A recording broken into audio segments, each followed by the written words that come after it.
Vía Pública. ¿Qué tal? ¿Cómo les va? Muy buenas noches, bienvenidos a este Vía Pública en jornada de día lunes, comenzando con muchas noticias, especialmente con la política, con un caso que usted sabe ha marcado la agenda durante los últimos días. El ministro de Desarrollo Social, Giorgio Jackson, se refirió a las repercusiones que ha tenido el caso Democracia Viva y en específico a las voces que desde Chile Vamos han pedido ya con bastante insistencia su renuncia. Consultado sobre el por qué cree que está en el centro de la polémica, luego de que se conocieran las irregularidades que vinculan a diversas fundaciones, Jackson ha acusado que se le intenta asociar a situaciones que son absolutamente graves, pero que no tienen relación con las acciones del gobierno y que solo comparte militancia en Revolución Democrática con los implicados. Además dijo que está abocado al mandato que el presidente Gabriel Boric le ha encomendado, descartando por ahora presentar su renuncia.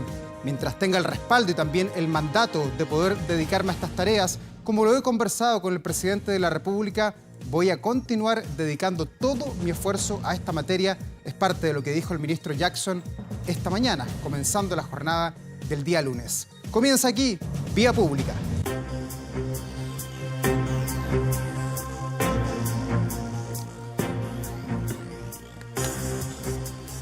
Han sido jornadas marcadas por la política, principalmente por el caso Convenios, con una semana además que va a ser decisiva en la Cámara de Diputados con el futuro del ministro de Educación, Marco Antonio Ávila. De eso y más vamos a conversar de inmediato con Alberto Undurraga, diputado de la DC, además timonel del partido. ¿Cómo está, diputado? Muy buenas noches. Buenas noches, Raúl. Estamos aquí de Valparaíso. Bueno, diputado, lo primero, ¿el ministro Jackson a su juicio tiene responsabilidad en el caso Convenios o se le está tratando de involucrar como él mismo lo ha dicho? No, yo no creo que tenga él personalmente responsabilidades. Él, claro, es un ministro del partido que tiene más personas involucradas, pero él no tiene responsabilidades y en general yo creo que, y esto vale también para el ministro Montes, los ministros más bien han sido diligentes en ir generando un conjunto de acciones y soluciones, entrega de información. La verdad que no creo que él personalmente tenga responsabilidad. Dicho esto, creo que hay que perseguir toda la responsabilidad. Tiene que hacerse la investigación en la Fiscalía, en la Contraloría, los mismos ministerios y perseguirse la responsabilidad que corresponda. Y tratando también de separar aquellas fundaciones que efectivamente están haciendo cosas indebidas con otras muchas fundaciones que hacen bien la pega, que tienen trayectoria y que en alguna manera se le ha enlodado cuando no corresponde. Así que yo espero que rápidamente la Fiscalía, el Ministerio, la Contraloría y los mismos ministerios puedan hacer la investigación que corresponde. Pero, diputado, ¿no está de alguna manera inmovilizado el gobierno con toda esta situación? Estamos en la tercera semana hablando más o menos de lo mismo, conociendo nuevos capítulos de estos episodios, y muchos dicen, bueno, si se va el ministro Jackson, quizás se descomprime un poco todo este asunto y el presidente Boric puede volver a gobernar como era antes del caso Convenios. Yo creo que efectivamente el gobierno no ha podido salir de la crisis. Y yo creo que la manera en que el gobierno puede abordar la crisis tiene que ver con construir acuerdos, por lo pronto, en la transparencia de los recursos públicos. Nosotros le hemos planteado al ministro Marcel, cuando nos planteó la necesidad de un pacto fiscal, nosotros le decimos, sí, ministro, pero estamos hablando de pacto fiscal, de crecimiento económico y de transparencia en el uso de los recursos. Las tres cosas a la vez. Un solo acuerdo, tres agendas.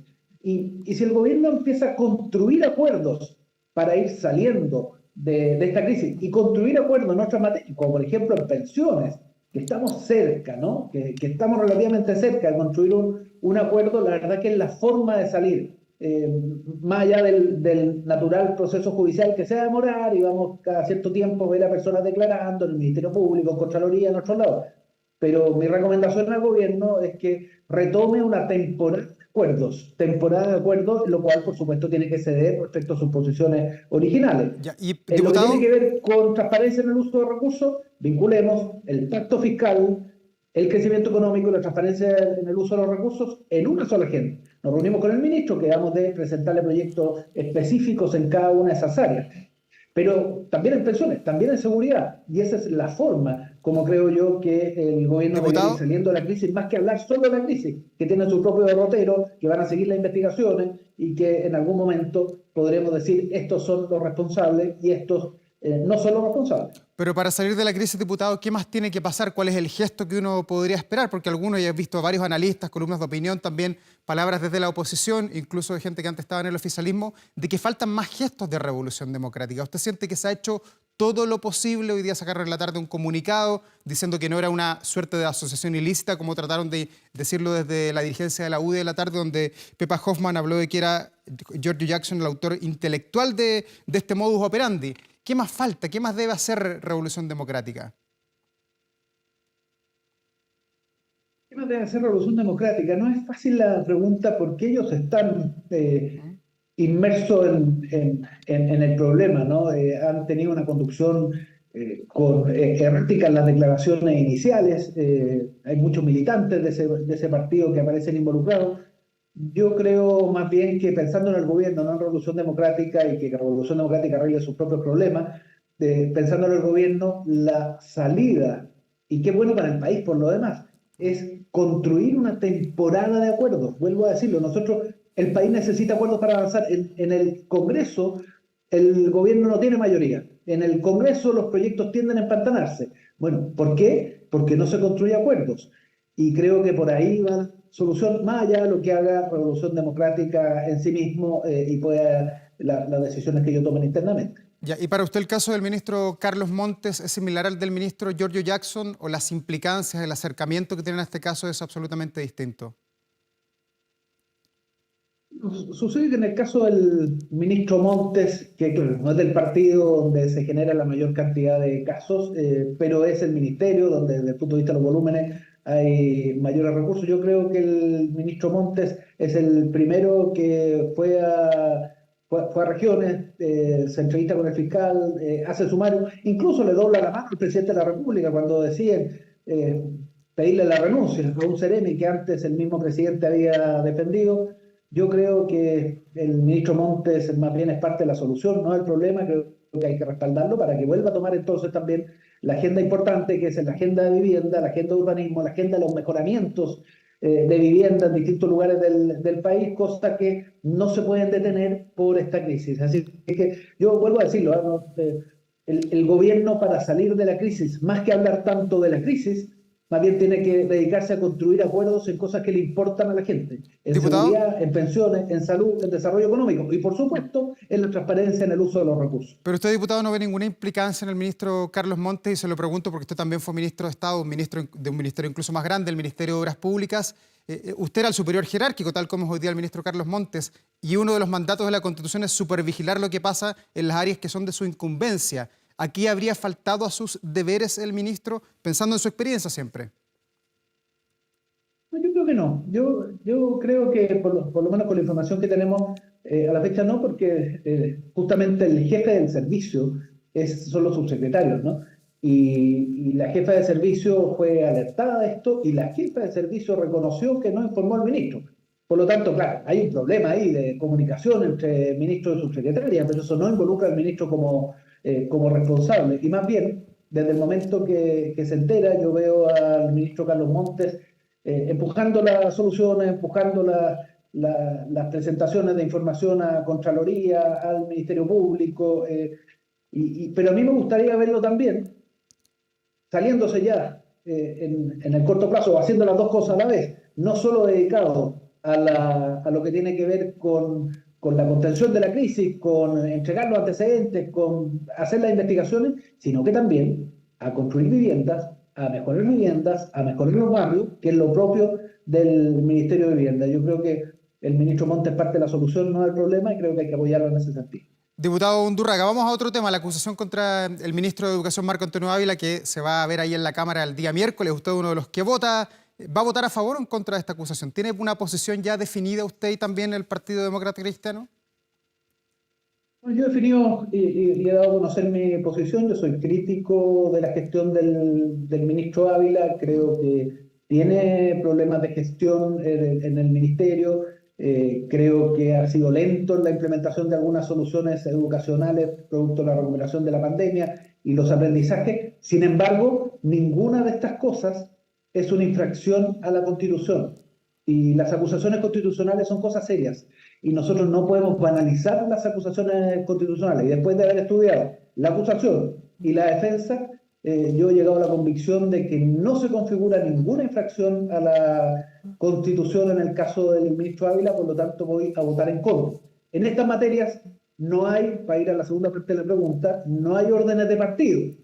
Por lo tanto, cada uno de los parlamentarios va a tomar su propia decisión, pero yo espero que los parlamentarios de mi bancada consideren los distintos elementos que he considerado yo y que podamos rechazar en conjunto la acusación constitucional, sin dejar de ser críticos a la gestión del ministro Ávila. Oiga, diputado, ¿y usted concuerda con la voz del gobierno? Incluso el propio presidente Gabriel Boric hace pocos minutos a través de Instagram publicó algunas frases a favor del ministro Ávila y volvió a insistir, tal como lo dijo Camila Vallejo, la ministra, de que esto es una acusación homofóbica. ¿Usted coincide con esa lectura del caso que se va a ventilar el miércoles en la Cámara? No, yo creo que que no es el fondo. Algunos la pueden considerar así, pero finalmente es Pero un es la posición capítulo del que tiene gobierno. varios. Sí, pero es una acusación que tiene varios capítulos. Hay algunos que tienen que ver con temas de educación sexual y con temas de diversidad. Y claro, quienes apoyen esos capítulos podrían tener una mirada en esa línea. Pero hay otros capítulos que tienen que ver con los recursos de la Junaed y con la gestión en la descentralización o desmunicipalización de los establecimientos. Por lo tanto, me parece que el gobierno le hace un flaco favor a la defensa del ministro Ávila de caricaturizar como homofóbica la acusación, porque la verdad es que hay otros elementos. Ahora, ¿cuál es nuestra opinión? Que esos elementos no figuran en ninguno de los casos, infracción a la Constitución. Por eso creemos y creo yo personalmente, que hay que votar en contra, oponerse a la acusación constitucional y que el presidente pueda hacer una evaluación más serena de la gestión del ministro, que no ha sido buena, pero eso es una gestión que en la Constitución le corresponde hacerla al presidente de la República. Ya. Y independiente de lo que pase el miércoles, es que se aprueba a favor o en contra de esta acusación constitucional el ministro Ávila, ¿cómo ve el futuro de la democracia cristiana y en la Cámara de Diputados? ¿Va a presidir o no la corporación? ¿Están los votos o no? Porque hoy día uno ve que los acuerdos no están vinculados con la ADC, a menos que haya un pacto con la derecha política. No sé si va por ahí. Nosotros hace un año y medio, antes de iniciarse esta legislatura, concurrimos un acuerdo con el oficialismo. Dos partidos no oficialistas, la Democracia Cristiana y el Partido de la Gente, concurrimos un acuerdo con el oficialismo. ¿Con qué propósito? Con el propósito de darle gobernabilidad a la Cámara para construir otros acuerdos más importantes, acuerdos en seguridad ciudadana, acuerdos en pensiones, acuerdos en salud, acuerdos en los temas económicos. Y en ese sentido, por eso concurrimos a ese acuerdo. Y bueno, el periodo 3 y el 4 le corresponden a los partidos, presidir, a los partidos que no son parte de la coalición de gobierno. 1 y 2, 5 y 6 a los partidos de gobierno, 3 y 4, el 3 a la Democracia Cristiana y el 4 al Partido de la Gente. Yo espero que prime finalmente la sensatez de sostener este acuerdo, que el gobierno valore lo que significa construir confianza, porque este es un acuerdo administrativo que tiene que ver con algunos cargos, sí, pero aquí lo fundamental Diputado, son los acuerdos que siguen. Y para eso hay que, y con esto termino, sí, y para eso hay que construir confianza, y yo espero que el gobierno entonces valore esto y alinee al Partido Comunista, que ha sido quien se ha manifestado más en contra de que la Democracia Cristiana asuma la presidencia de la Cámara de Diputados. Sí, eso le quería preguntar, ¿de dónde salen los votos? Porque entiendo las palabras que usted nos dice: confianza, acuerdo, darse la mano, respetar la prueba, la palabra concedida antes de partir el 2022 con este nuevo ciclo de la Cámara de Diputados, pero no están los votos y el Frente Amplio ya ha dicho que va a apoyar al Partido Comunista. ¿Se pueden quizás de alguna manera alinear los astros en favor de la ADC si es que ustedes salvan al ministro Marco Antonio Ávila el día miércoles no concurriendo con sus votos para la acusación? Primero, una cosa no está vinculada con la otra, por lo tanto yo he señalado mi opinión y mi convicción de que no se da los elementos de una acusación constitucional, independiente de lo que pase respecto a la mesa de la Cámara, porque es demasiado serio en un país que se banalicen las acusaciones constitucionales. Naturalmente que esto se está haciendo, entre otras cosas, porque en el gobierno anterior, quienes hoy día están en el gobierno, hicieron lo mismo y por lo tanto 14 están acusaciones, recibiendo un claro. poco están recibiendo lo contrario, ¿no? Pero la verdad es que no corresponde y por lo tanto no está relacionado lo uno con lo otro. No está y por eso lo he dicho antes. ¿No? Cuando no está resuelto todavía el tema de la mesa, lo hemos dicho antes. Ahora bien, respecto a los votos, yo creo que sí están. Nosotros elegimos hace una semana o 2 semanas a un vicepresidente, al diputado Tapia, ¿no? Y lo elegimos vicepresidente y con una mayoría amplia, ¿no? Esos mismos votos son los que forman parte del acuerdo administrativo. Yo lo que espero es que el gobierno alinee finalmente al Partido Comunista y le señale que a ellos no les corresponde porque firmamos que el tercer periodo, tercero y cuarto, son para que los encabecen aquellos partidos que no son parte del gobierno. ¿Y por qué el gobierno debe interesarle a ello? Porque tiene que construir acuerdos, porque no tiene mayoría en la Cámara. Entonces, y para volver a los temas ciudadanos, ¿para qué? La gente que nos está mirando en su casa. Porque es necesario acuerdo en pensiones, es necesario acuerdo en seguridad, es necesario acuerdo en salud, es necesario acuerdo en los temas económicos. Y para lograr esos acuerdos hay que construir un clima de confianza. Y ese clima de confianza es respetando que en el periodo 3 y el periodo 4 les corresponde encabezar la Cámara a quienes no somos parte de la coalición de gobierno, el 3 la democracia cristiana y el 4 el Partido de la Gente. Bueno, diputado Alberto Undurraga, hay mucho paño que cortar en materia política en esta semana que está recién comenzando, así que estaremos atentos ahí a los movimientos políticos, a ver si ahí se estrechan la mano entre los parlamentarios. Que esté muy bien. Muy bien, pues. Muy buenas noches. Chao, que esté muy bien. Buenas noches. Y nosotros vamos a nuestra primera pausa acá en Vía Pública. Ya regresamos y continuamos con más conversaciones.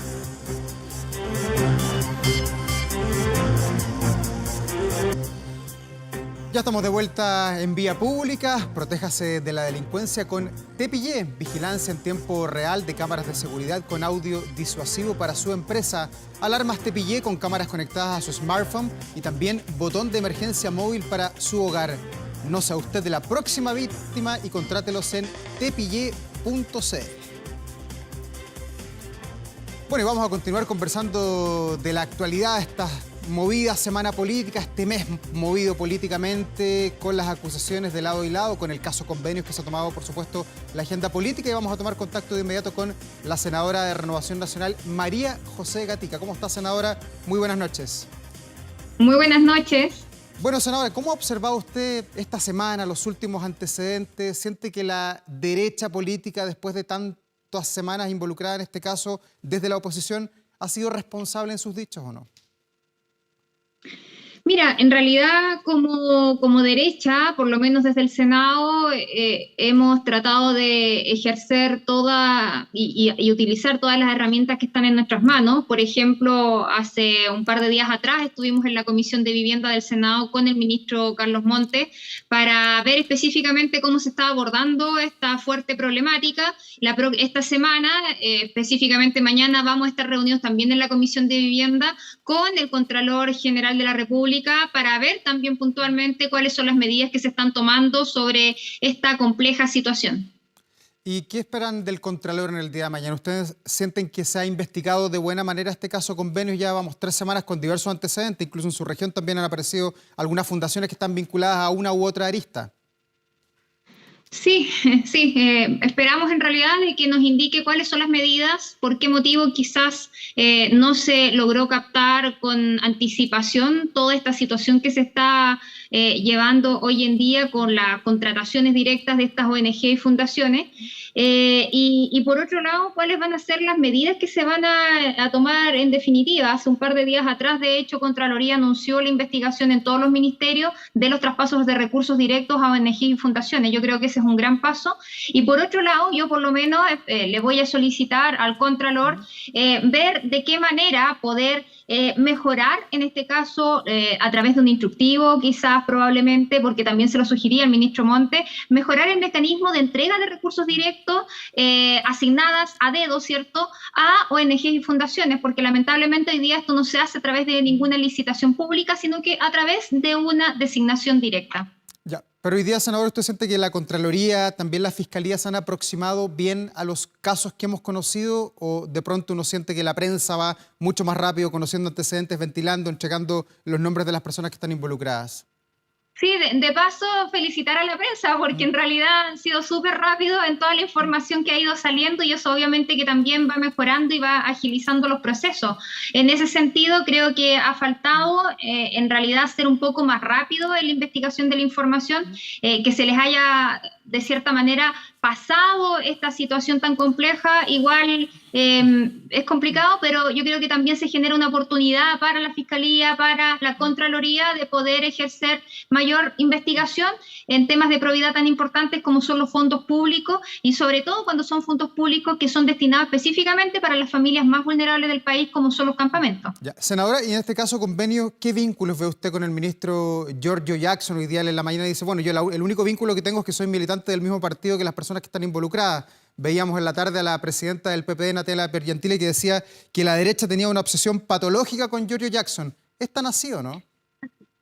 La derecha, el Partido Socialista, la exconcertación, yo creo. Mira, yo creo que en realidad aquí hay varios temas que se tienen que abordar y aquí hay un tema que tiene que ver con lo político y en cómo se resuelve esta olla a presión que lamentablemente se está viviendo hoy en día. Y claro, Giorgio Jackson en realidad es como la cara visible de el sector que hoy día lamentablemente se ve enlodado con esta situación, tan simple como eso. Y en ese sentido, claro, muchos creemos de que para poder descomprimir esta ya opresión, para poder en realidad colocarle paños fríos políticamente hablando a lo que se está viviendo con este caso de convenios, lo que se esperaría es que el ministro Giorgio Jackson, que es la cara visible, en este caso como representante de este conglomerado, pueda dar un paso al costado. Eso es lo que se espera políticamente, lo que espera la ciudadanía, la gente en la calle, las familias vulnerables, las familias que forman parte de los campamentos, es que se les entregue una solución. Entonces, son distintas áreas las que se tienen que abordar para poder descongestionar esta fuerte crisis que se está viviendo a nivel político. Bueno, y que no en realidad a todos. Aquí no es que un presidente, que un gobierno, sino que a toda la clase política. Sí, pero el ministro Giorgio Jackson ya ha dicho que no va a renunciar, que tiene la confianza del presidente Gabriel Boric. Desde ese punto de vista, usted como senadora de la República, ¿es partidaria que los parlamentarios, la Cámara de Diputados, avancen una acusación constitucional en contra del ministro Jackson si es que no renuncia? Mira, ahí no puedo emitir mayor opinión sobre avanzar o no con una acusación constitucional porque a mí me toca ser juez. Entonces, yo la opinión que puedo dar... No está presentada, por eso le pregunto. Sí, la opinión que yo puedo dar tiene relación con lo político y en cómo se puede descomprimir esta opresión que se está viviendo hoy en día y que lo da toda la clase política. Vuelvo a insistir, no solamente al presidente Gabriel Boric, no solamente a la ultraizquierda, representada en este caso por el ministro Giorgio Jackson, sino que a toda la clase política, porque a todos la ciudadanía nos mete en un solo paquete. Y es por eso que se espera que políticamente se salve la situación con una salida, como se ha hecho en otras oportunidades. Pero por otro lado, lo que quiere la gente en la calle, más allá de que saquen o no saquen a un ministro o a otro ministro, quieren las soluciones y quieren que estas platas que fueron transferidas en su momento sean ejecutadas. Si fueron ejecutadas, se realizaron de buena manera y que por otro lado estos dineros que son para los más vulnerables no se utilicen para malversaciones. Al fin y al cabo, eso es lo que quiere la gente. ¿Y piensa lo mismo, senadora, del ministro Carlos Montes? ¿También él debe dar un paso al costado de acuerdo a la visión que usted tiene de todo esto que hemos conocido en las últimas 3 semanas o no? Yo creo que hoy día tanto el ministro Montes como el ministro Jackson están con una fuerte presión política, ¿ya? Y fuerte presión política en torno a lo que hoy día representan. Giorgio Jackson hoy día representa un conglomerado que se está viendo enlodado, pero por otro lado tenemos al ministro Carlos Montes que debajo de su ministerio han sucedido este tipo de situaciones y que lamentablemente él no se supo dar cuenta a tiempo. Y obviamente que eso también tiene un costo político que se debe asumir. No podemos decir, porque el ministro muchas veces nos ha dicho, a ver, dejemos de hablar de este tema, aquí lo importante es que tenemos que avanzar con el plan de emergencia, pero ¿qué respuesta le damos a las vecinas y vecinas que viven en los campamentos y que hoy día tienen la ilusión puesta en que se le entregue una pronta solución? Lamentablemente, estamos hablando de este tema. Sin embargo, tenemos que también avanzar en paralelo con el plan de emergencia habitacional, y ahí el ministro Montes tiene que ver cuál va a ser la opción que va a tomar. Él en su momento nos dijo, por lo menos la semana pasada, y lo transmitió también públicamente, de que él va a seguir hasta el final. En la sesión especial que hicimos en el Senado también dijo lo mismo, transmitió de que él va a seguir trabajando hasta que el presidente le diga que tiene la confianza suficiente como para poder seguir a cargo de esta cartera que es tan importante y que impacta tanto en las familias vulnerables. Pero vuelvo a insistir, aquí hay una salida política, aquí hay una opresión que sigue creciendo. Lamentablemente día tras día nos vamos enterando de nuevos casos, de nuevas fundaciones, de nuevas ONG que se tienen que investigar. Y en ese sentido creo que se tiene que tomar una decisión a tiempo. No solamente lo estamos pidiendo nosotros como oposición, o sea, vemos a los mismos parlamentarios que hoy día son de gobierno que también están pidiendo un cambio de gabinete. Pero, senadora, ¿no es mejor quizás que el ministro Carlos Montes se mantenga a la cabeza del mismo, porque él ya se desvinculó de 3 colaboradores importantes, 2 seremis, de la subsecretaria, es de un partido distinto a Revolución Democrática? ¿No es que mejor sea él, con la experiencia que tiene además como diputado, como senador, con un hombre que ha estado marcado por la probidad toda su carrera política, que siga él a cargo de esta crisis? Mira, aquí lo importante y lo complejo de todo esto que se está viviendo es que se pone en juego la democracia. Tan simple como esto. ¿Por qué? Porque estamos viendo que toda la clase política se enloda. Aquí la gente no distingue si es de un partido o de otro partido. Aquí se habla de los políticos que están haciendo uso de los recursos públicos, de los recursos que son de los más vulnerables, para fines que no corresponden. Tan simple como eso. Y eso es lo complejo de esto, por eso se necesita una salida política, según mi perspectiva.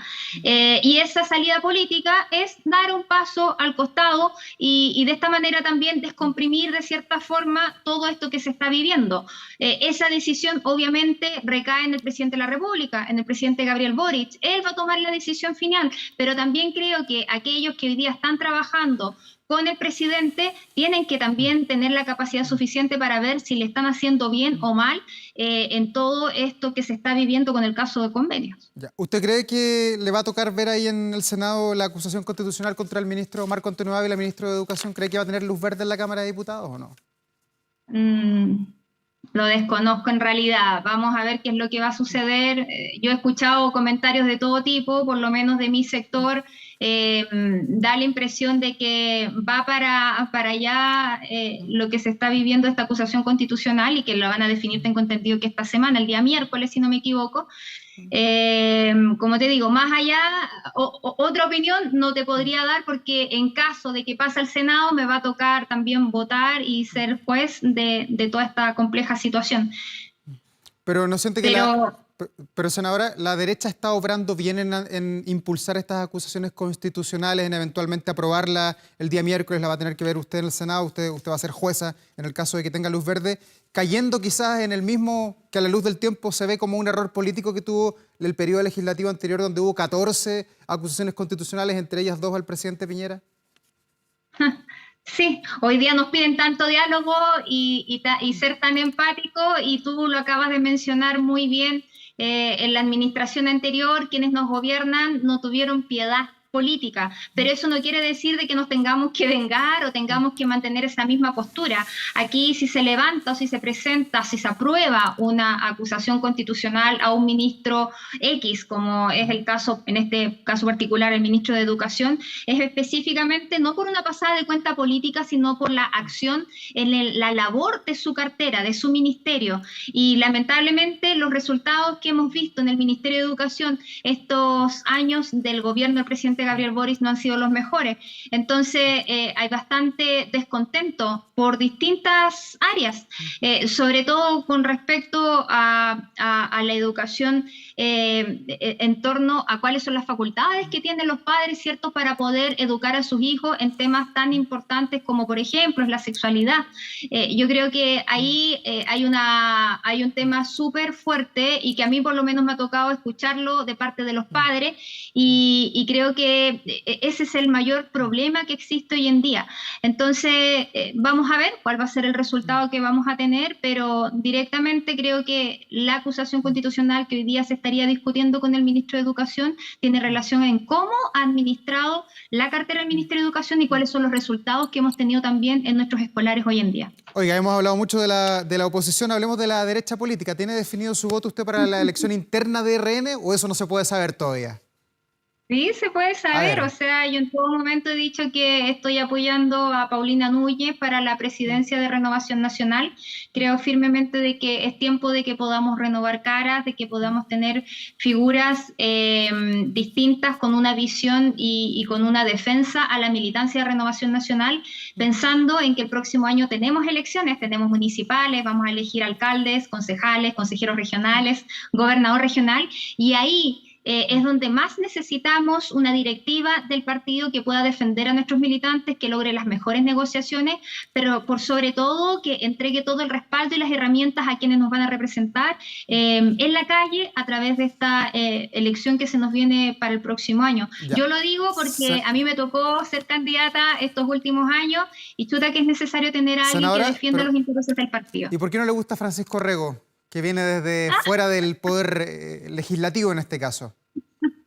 Oye, no, yo con Pancho Rego me llevo súper bien, tenemos una muy buena relación, creo que él es un muy buen representante, ha realizado también una muy buena defensa a la derecha durante estos años en donde hemos tenido elecciones tan importantes como es la elección del plebiscito de salida, ¿cierto? Los convencionales, etcétera, y él ha sido un tremendo apoyo, un tremendo profesional que ha aportado al sector. Así que por mi parte tengo la mejor de las impresiones, me llevo muy bien con él, pero yo también tengo un compromiso desde antes con Paulina Núñez.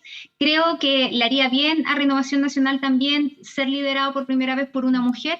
Las mujeres tenemos una mirada distinta, pero por otro lado también en la defensa corporativa de la militancia creo que Paulina lo haría muy bien. Bueno, queda harto para las elecciones, son el 19 de agosto, así que todo puede pasar. Gracias, senadora, por esta entrevista, que esté muy bien.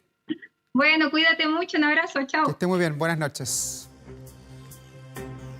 La reactivación educativa ha ayudado a mejorar la asistencia este año. Conoce más en reactivacioneducativa.mineduc.cl, reactivacioneducativa.mineduc.cl, ahí están todos los antecedentes. Vamos a la pausa, enseguida continuamos con más, no se vaya.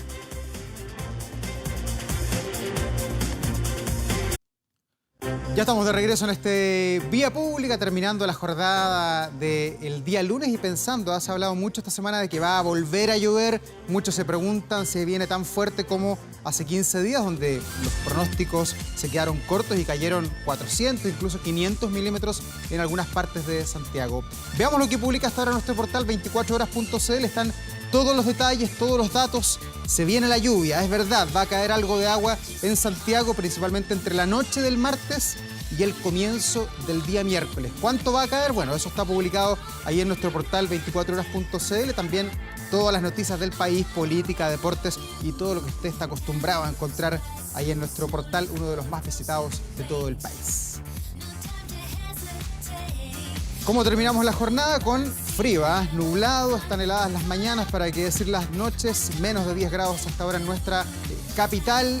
Mañana, ya lo decíamos, el pronóstico no se viene nada de alentador porque va a estar nublado, con lluvias en la noche, y ya el miércoles vamos a amanecer incluso con algunas gotitas en gran parte de la región metropolitana y también en la zona central del país. Estamos en pleno invierno, y eso ya se está sintiendo en buena parte de nuestro país.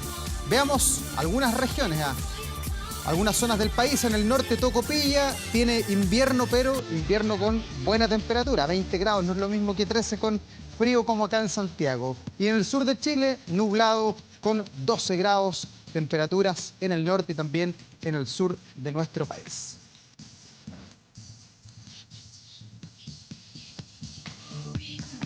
Y usted escucha y también ve a Madonna, que está de regreso, porque apareció por primera vez después de su hospitalización con un mensaje muy claro para sus fanáticos. La cantante estadounidense, que recordemos estuvo hospitalizada, estuvo el mundo del espectáculo, el planeta de la música mirando qué pasaba con ella, estuvo hospitalizada debido a una infección bacterial grave. Ella publicó un texto al salir, dice: mi primer pensamiento cuando desperté en el hospital fueron mis hijos. Mi segundo pensamiento fue que no quería decepcionar a nadie que comprara boletos para mi gira. Sin embargo, anunció que su gira Celebration, que estaba planificada para comenzar el 15 de julio, obviamente tendrá que ser retrasada hasta el mes de octubre, cuando esté ya plenamente recuperada.